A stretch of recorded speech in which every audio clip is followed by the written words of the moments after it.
بسم اللہ الرحمن الرحیم. میں ہوں یاور شاہ، آپ دیکھ رہے ہیں میرا یوٹیوب چینل. میں بات کروں گا آج صرف 3 چیزوں کے اوپر. سب سے پہلے میں یوتھ سے مخاطب ہوں گا. ایک بہت امپورٹنٹ بات ہے جو میں یوتھ سے کرنا چاہتا ہوں، جو آج کل بہت زیادہ مایوس ہوئی ہے. دوسرے نمبر پہ میں بات کروں گا جو اس وقت پاکستان کی سب سے امپورٹنٹ نیوز ہے، اور وہ ہے پاکستان تحریک انصاف اور گورنمنٹ کے درمیان ہونے والے جو مذاکرات ہیں. اور تیسرے نمبر پہ میں بات کروں گا رحمت للعالمین اتھارٹی، آپ صلی اللہ علیہ وآلہ وسلم، جو عمران خان نے بنائی. یونائٹڈ نیشن میں جو اسلاموفوبیا ڈے عمران خان نے بنایا، اور القادر یونیورسٹی ٹرسٹ جو عمران خان نے یہاں پہ بنایا، اور جس کے اوپر آج وہ جیل میں ہے، اور جس فیصلہ کا لانا تھا، جج صاحب آئے اور ایک واویلا مچا ہوا ہے. اس کے اوپر بھی ہم بات کریں گے. تو سب سے پہلے میں بات کرنے لگا ہوں پاکستان کی یوتھ سے. میں اس وقت کسی بھی اسٹوڈنٹ سے بات کروں، چاہے وہ لاء میں ہے، چاہے میس کمیونیکیشن میں ہے، چاہے کسی بھی ڈپارٹمنٹ کا ہے، اور اس سے اگر میں بات پوچھوں کہ ہاں جی آپ بتائیں ملک میں کیا چل رہا ہے، یا آپ اس وقت بزنس کے اسٹوڈنٹ ہیں، ملک میں اس وقت کیا سچویشن ہے، یا آپ اگر لاء کے اسٹوڈنٹ ہیں، اس وقت کیا ایشوز چل رہے ہیں پاکستان میں، تو ہر بندہ مجھے ایک بات کرتا ہے، جی جب سے عمران خان گیا ہے تو میں نے نیوز دیکھنا ہی چھوڑ دی ہے. بھائی یہ ملک عمران خان کا اکیلے کا تھا؟ کیا قائد اعظم کے مرنے کے بعد یہ ملک آگے نہیں بڑھا؟ کیا قائد اعظم کے بعد ان کی فاطمہ جناح، ان کی بہن کے مرنے کے بعد یہ ملک آگے نہیں بڑھا؟ کیا لیاقت علی خان کو گولی لگنے کے بعد یہ ملک آگے نہیں بڑھا؟ کیا بھٹو کی پھانسی کے بعد یہ ملک آگے نہیں بڑھا؟ کیا ضیاء الحق کے طیارہ کریش ہو جانے کے بعد یہ ملک آگے نہیں بڑھا؟ بے نظیر بھٹو کو گولی لگنے کے بعد یہ ملک آگے نہیں بڑھا؟ کون شخص ایسا ہے جس کے آنے یا جانے سے یہ دنیا آگے نہیں بڑھتی؟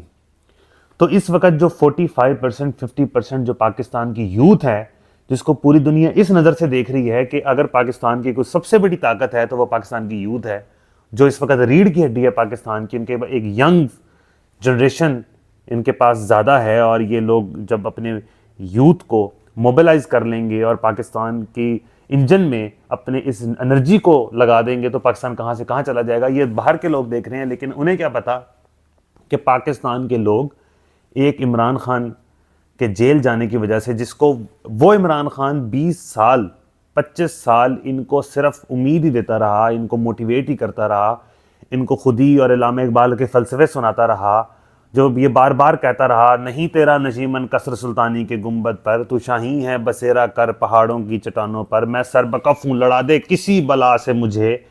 جیسے فلسفے بیان کر کر کے اس قوم کو 25 سال جس نے ان کی ذہن سازی کی، اس کو بنایا، اور آج وہ اسی بندے کے جیل جانے کی وجہ سے ڈس اپوائنٹ ہو کے بیٹھ گئی ہے.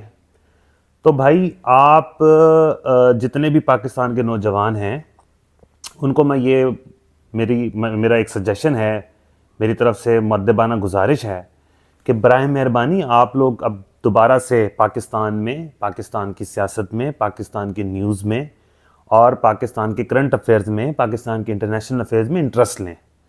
کیونکہ اگر آپ انٹرسٹ نہیں لیں گے تو کسی اور نے انٹرسٹ نہیں لینا. آپ نے ہی اپنے پاکستان کو اٹھانا ہے.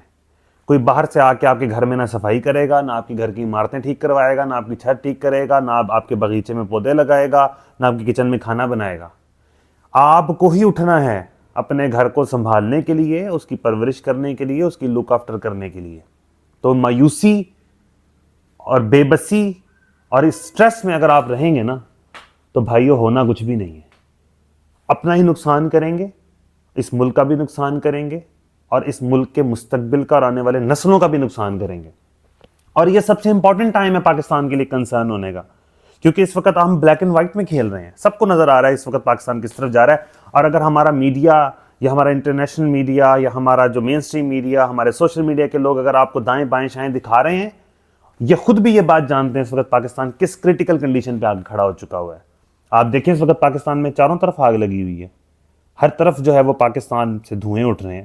تو اس سچویشن میں اگر پاکستان کے وہ نوجوان، وہ لوگ، وہ مرد، وہ خواتین، وہ بچے، وہ بوڑھے جو پاکستان سے محبت کرتے ہیں، وہ بھی مایوس ہو جائیں گے، تو پاکستان کا کیا مستقبل ہے؟ کیا ہمارے آباء و اجداد نے، یا اب تک جتنے بھی ہمارے رہنماؤں نے، یا اب تک ہمارے جتنے لوگوں نے اس ملک کو جتنا بھی بنایا ہے، ہم اس کو ضائع کر دیں؟ ہم نہیں ضائع کر سکتے. ہم اس ملک کو نہیں توڑ سکتے. ہم نے اس ملک میں رہنا ہے. 25 کروڑ عوام پاکستان کی، امریکہ کی، انگلینڈ کی، آسٹریلیا کی نیشنلٹی نہیں لے سکتی. آپ کو تو اب دبئی والے ویزے نہیں دے رہے، یہ آپ کی حالت ہو گئی ہے.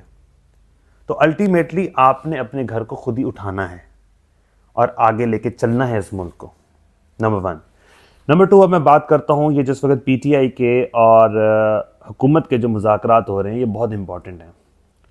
اور اگر میں یہ بات کروں کہ اس وقت پاکستان کا سب سے امپورٹنٹ اگر کوئی ایشو ہے، نیوز ہے یا نقطہ ہے، تو وہ یہی ہے کہ پی ٹی آئی اور گورنمنٹ کے مذاکرات.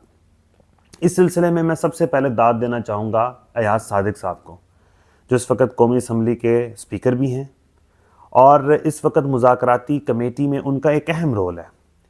اور جتنا مجھے پتہ چلا ہے اس وقت ایاز صادق کی وجہ سے عمران خان کی اور مذاکراتی ٹیم کی جو پی ٹی آئی کی ہے ان کی آپس میں ملاقات ہوئی ہے اڈیالہ جیل میں، اور وہ صرف اور صرف ایاز صادق کی وجہ سے ہوئی. اور یہ پہلا مطالبہ تھا پی ٹی آئی کا کہ ہماری عمران خان سے ملاقات کروائی جائے. اور یہ مذاکراتی کمیٹی عمران خان سے ملی اور ملنے کے بعد اب یہ تیسرا دور شروع ہونے والا ہے جو کہ 16 جنوری کو ان کی جو ہے وہ اب ملاقات ہوگی. لیکن اس کے ساتھ ساتھ میں کچھ باتیں یہ بھی کرنا چاہتا ہوں کہ جو نون لیگ کے، چاہے پیپلز پارٹی کے، کسی بھی پارٹی کے لوگ ہیں، اگر آج وہ اس مذاکراتی عمل، اس مذاکراتی کمیٹی یا اس مذاکرات کی پیشکش کو تنقید کریں، ٹھکرائیں یا بائیکاٹ کریں، اس میں کوئی شک نہیں ہے کہ وہ اس ملک کو آگے بڑھنے دینا نہیں چاہتے. نمبر 1. نمبر 2، یا وہ نادان ہیں، یا نمبر 3 ان کے پیچھے کوئی نہ کوئی طاقتیں ہیں جو ان کو روک رہی ہیں کہ یہ مذاکراتی عمل آگے نہ بڑھے. کیونکہ ایک ڈیڈ لاک ہے. ایک پاکستان کی سب سے بڑی پارٹی کا سربراہ جیل میں بیٹھا ہوا ہے، فارم 47 کی گورنمنٹ ہے. اس وقت پوری دنیا نے آپ کے ساتھ ایک ڈیڈ لاک برقرار کیا ہوا ہے. آپ کو کوئی فنڈ دینے کو تیار نہیں ہے، آپ کے ملک میں کوئی آنے کو تیار نہیں ہے، آپ کو کوئی منہ لگانے کو تیار نہیں ہے. پوری دنیا سے ریمیٹنسز پاکستان میں آنا بند ہو گئے ہیں. پاکستان کے لوگوں میں مایوسی آ گئی ہے. یہاں کے جو پبلک پرائیویٹ گورنمنٹ یونیورسٹیز ہیں وہ اپنے الومنائز کو بلا بلا کے بچوں کے سامنے کھڑا کر رہے ہیں کہ ان کو موٹیویٹ کرو. اتنی شدید مایوسی ہے ملک میں. اور اگر اس مایوسی کے عالم میں، اس دردناک سچویشن میں، اگر ایک اس کیچڑ میں ایک کنول کھلی بھی ہے تو وہ ہے اس مذاکرات کی صورت میں، جو کہ عمران خان کی طرف سے اور گورنمنٹ کی جانب جو ہے وہ ہاتھ بڑھایا گیا ہے اور یہ معاملہ شروع ہو گئے ہیں. اب اس پہ کچھ لوگ بڑی شدید تنقید کر رہے ہیں، جیسے خواجہ آصف صاحب ہیں، انہوں نے پارلیمنٹ کے فلور پہ کھڑے ہو کے کہا جی کہ ان سے آپ مذاکرات کا عمل توڑ دیں. بھائی کیوں توڑ دیں؟ خواجہ آصف صاحب، آپ اس وقت جو ہیں وہ پاکستان کی سیٹ ہار کے بیٹھے ہوئے ہیں اپنی نیشنل اسمبلی کی. آپ جائیں، اب ریحانہ ڈار سے جو ووٹنگ ہے وہ ذرا ایک دفعہ پبلک کروائیں ان کیمرہ. آپ دودھ کا دودھ پانی کا پانی ہو جائے گا. آپ کس حیثیت سے یہ بات کہہ سکتے ہیں کہ جی مذاکرات نہیں بڑھنے چاہیے؟ نمبر 1، آپ تو ایم این اے نہیں ہیں. چلیں آپ کو جیسے تیسے جگاڑ لگا کے ایم این اے بنا بھی دیا ہے کسی نے، تو آپ کم سے کم پاکستان کا تو سوچیں کہ اس وقت پاکستان کے لیے کیا ضروری ہے، یا یہ سوچنا چاہیے کہ آپ کے لیے کیا ضروری ہے، چند لوگوں کے لیے، چند مافیاز کے لیے کیا ضروری ہے. بھائی پاکستان نے آگے بڑھنا ہے، اور پاکستان کے آگے بڑھنے کے لیے یہ ضروری ہے کہ عمران خان کی مذاکراتی ٹیم گورنمنٹ کے ساتھ مذاکرات کرے. اور جو انہوں نے اپنے 3 مطالبات اس وقت گورنمنٹ کے سامنے رکھے ہیں، جو کہ بہت سمپل اور سادہ ہیں. سب سے پہلی بات یہ ہے، انہوں نے کہا جی 9 مئی کے اوپر ایک جوڈیشل کمیشن بنایا جائے. اس میں کیا مذاق ہے؟ اس میں کیا مضاحکہ ہے؟ اس میں کیا ایسی چیز ہے کہ جو آپ نہیں بنا سکتے؟ آپ کہتے ہیں جی کہ عمران خان نے کروایا. عمران خان کہتا ہے جی میں نے نہیں کروایا، اس کے پیچھے اسٹیبلشمنٹ یا اور طاقتیں ملوث تھیں. اب اس کا فیصلہ کون کرے گا؟ بھائی کوئی اگر 2 لوگوں کے درمیان جھگڑا ہو جائے تو اس کا فیصلہ عدالتیں کرتی ہیں. اسی طرح اس نے بات کی ہے کہ آپ 24 نومبر کے اوپر جوڈیشل کمیشن بنائیں. اب 24 نومبر کو کوئی کہتا ہے گولی چلائی ہے، کوئی کہتا ہے گولی نہیں چلائی. اب اس کا فیصلہ کس نے کرنا ہے؟ عدالت نے کرنا ہے. اور تیسرے نمبر پہ وہ یہ بات کرتا ہے کہ جب تک جوڈیشل کمیشن کے یہ فیصلے نہیں آتے تو آپ لوگوں نے جو بھی 9 مئی اور 24 نومبر کے آڑ میں جو لوگوں کو آپ نے جیلوں میں ڈالا ہوا ہے ان کو رہا کریں. ٹھیک ہے، جب جوڈیشل کمیشن کا فیصلہ آئے اور اس کے اوپر جو بھی اس میں قصوروار ٹھہرے آپ اسے اٹھائیں اور جیلوں میں ڈال دیں. یہ تو نہیں ہو سکتا کہ آپ نے بغیر کسی جوڈیشل کمیشن کے، بغیر کسی ایویڈنس کے، آپ نے بغیر کسی فیصلے کے لوگ اٹھا کے ان کو جیلوں میں ڈالا، جیل میں ڈال کے سزائیں دیں، سزائیں دل قبروں میں چلے گئے لوگ. یہ کیا ہو رہا ہے اس ملک میں؟ اچھا، اب تیسری چیز، القادر ٹرسٹ کیس. القادر ٹرسٹ کیس کے برعکس اگر میں بات کروں تو میں سمجھتا ہوں کہ عمران خان کے جو سب سے بڑے جرم ہیں نا، سب سے بڑے جرم اس ملک کے لیے جو اس نے کیے ہیں، میں چاہتا ہوں کہ سب سے پہلے وہ آپ کے سامنے رکھ دیے جائیں، کیونکہ یہ وہ جرم ہے جو شاید قائد اعظم کے بعد اگر کسی لیڈر نے کیے ہیں تو وہ عمران خان نہیں کیے ہیں۔ سب سے پہلے تو قائد اعظم نے ایک جرم کیا جو کہ پاکستان کو حوالے کیا ایسے لوگوں کے جو کہ اہل نہیں تھے، اور اللہ تعالیٰ نے ان کی جو زندگی ہے وہ اتنی کم رکھی کہ اس میں کیا ہی کسی کا قصور تھا کہ وہ اس دنیا سے بیچارے بہت جلدی چلے گئے۔ تو ہو سکتا ہے اگر وہ یہاں پہ رہتے اور ان کی جو بس تھی اس میں اگر پیٹرول صحیح ڈالا جاتا اور ان کی تھوڑی زندگی اور ہوتی تو شاید آج یہ حالات نہ ہوتے، اور جن لوگوں کے ہاتھوں میں اس ملک کو انہوں نے سونپ دیا نہ چاہتے ہوئے، تو ایک غلطی تو وہ اس وقت ان سے ہوئی، اور دوسری غلطی جو عمران خان نے اپنے دور میں کی وہ بہت امپورٹنٹ غلطیاں ہیں۔ اس میں جو سب سے بڑی غلطی ہے وہ رحمت للعالمین اتھارٹی صلی اللہ علیہ وآلہ وسلم کا بنانا۔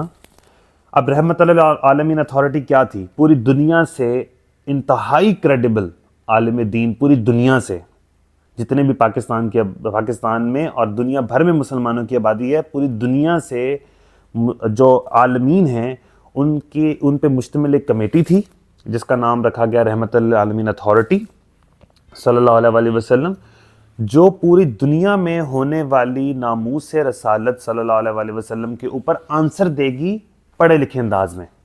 اب سمپل سادہ عمران خان کا ایک اصول تھا، ایک اس کا موقف تھا، اس نے بات کی کہ جب اگر خدا نخواستہ ہالینڈ میں پوری دنیا میں کہیں بھی ہمارے آقا صلی اللہ علیہ وآلہ وسلم کے لیے یا ان کی شان کے خلاف جب بات ہوتی ہے تو بجائے ہم ان کو ایک ریزنیبل، ایک پڑھا لکھا آنسر کرنے کے بجائے ہم اپنے ملک میں توڑ پھوڑ شروع کر دیتے ہیں۔ بھئی ان کا کیا جاتا ہے؟ آپ یہاں پہ ٹرینیں جلا دیں، آپ یہاں پہ پل جلا دیں، یا کپڑے جلا دیں، لوگوں کو جلا دیں، خود کو جلا دیں، اس سے کوئی فرق نہیں پڑتا۔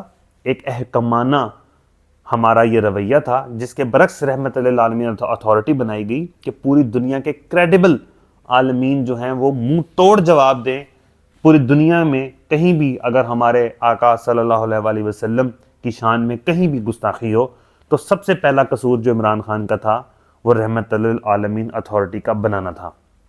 دوسرے نمبر پہ عمران خان کا جو سب سے بڑا قصور تھا وہ یہ تھا کہ اس نے پاکستان میں ایک ایکول کریکولر سسٹم لے کے آیا، ٹھیک ہے، یعنی کہ اس نے کہا کہ اب پاکستان میں جو 4 قسم کے طبقاتی ایجوکیشن سسٹم ہیں، جس میں ایک سب سے غریب بچہ جو ہے وہ مدرسے میں جائے، دوسرے نمبر پہ بچہ جو ہے وہ تھوڑا سا بہتر ہے تو وہ ذرا اردو میڈیم میں جائے، جو اس سے ذرا بہتر ہے انگلش میڈیم میں جائے، وہ اس سے ذرا بہتر ہے وہ سٹی سکول اور بیکن ہاؤس اور لمز اور نسٹ میں جائے، اور پھر جو وہ والا بچہ ہے جو سب سے اوپر والا ہے وہ اس ملک کی باغ دوڑ سنبھالے، اور وہ جو نیچے والا ہے وہ مردے نہ لائے۔ تو یہ چیز پاکستان میں نہیں چل سکتی، تو اس نے ایک لیول پلینگ فیلڈ پاکستان میں متعارف کرائی، ایک ایجوکیشن سسٹم جو سب کے لیے برابر ہو۔ یہ عمران خان کا دوسرا بڑا قصور سامنے آیا۔ تیسرا بڑا قصور عمران خان کا یہ سامنے آیا کہ جو اس نے اسلاموفوبیا ڈے جو یونائٹڈ نیشن میں اس نے اپروو کروایا، اور ہر سال جو ہے وہ اینٹی اسلاموفوبیا ڈے مناتی ہے پوری دنیا یونائٹڈ نیشن کے توسط سے، عمران خان کا یہ سب سے بڑا قصور تھا۔ اور اس کے بعد عمران خان کے جو بڑے بڑے قصور تھے جس میں آپ کا صحت کارڈ ہو گیا، احساس پروگرام ہو گیا، اس کے ساتھ ساتھ جو سٹیزن پورٹل ہو گیا، پھر ای وی ایم مشین ہو گئی، یہ وہ عمران خان کے بڑے بڑے قصور تھے جس کی سزا وہ آج بھگت رہا ہے۔ لیکن اسی طرح جیسے رحمت للعالمین اتھارٹی کیس، اسی طرح جیسے یونائٹڈ نیشن میں عمران خان نے آپ صلی اللہ علیہ وآلہ وسلم کا مقدمہ لڑا، بالکل اسی طرح عمران خان نے ایک اور کام کیا جو کہ بہت پائیدار کام تھا، اور وہ کام تھا القادر یونیورسٹی۔ القادر یونیورسٹی کیا کام ہے کہ ایک ایسی یونیورسٹی پوری دنیا میں ماض وجود میں آئی جو خالصتاً آپ صلی اللہ علیہ وآلہ وسلم کی زندگی کو ریسرچ کرے گی، قرآن مجید کو ریسرچ کرے گی، احادیث پہ ریسرچ کرے گی، اور جدید علوم کے تقاضوں کو سامنے رکھتے ہوئے نئی ایجادات کرے گی، اپنے ریسرچ آرٹیکل پبلش کروائے گی، اور پوری دنیا میں اپنا لوہا منوائے گی، اور آپ صلی اللہ علیہ وآلہ وسلم ان کی زندگی کو رول ماڈل رکھتے ہوئے اپنی زندگیوں کو، اپنی جامعہ کی یونیورسٹی، اپنے جامعہ کی زندگی کو، اور اپنے ملک کے فیوچر اور مسلمانوں کے فیوچر کو آگے لے کے چلے گی۔